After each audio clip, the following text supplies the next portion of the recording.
for Americans and evidence-based medicine.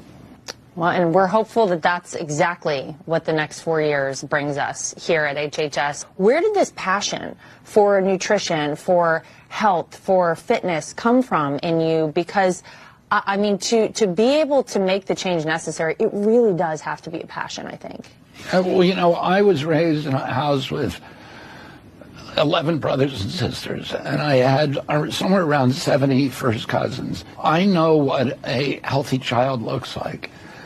And I started seeing children, this generation of kids coming up that was just damaged, that was suffering from autoimmune diseases like juvenile diabetes, rheumatoid arthritis. I was looking around and saying, why is nobody talking about this? And so I found myself talking more and more about it, and becoming more and more isolated, because it was the culprits, the potential culprits for this epidemic of chronic disease are all very powerful industries, and they're all the people who have the biggest army of lobbyists on Capitol Hill. And it was in nobody's interest to actually, financial interest, none of those very powerful entities, to actually look at the problem, because they were frightened about what they would find.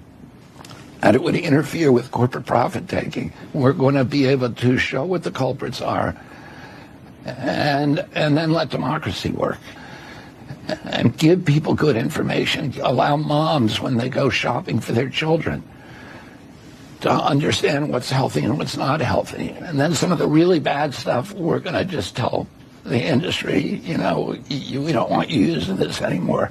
Kraft, which is our biggest food producer in this country, announced that it was getting rid of dyes. We met with Starbucks. They have very clean food, but they do use a little bit of canola oil in their egg bites. And they said, we're going to get rid of that. Those are one of my favorites. Egg bites? We've had Tyson's Food say we're going to get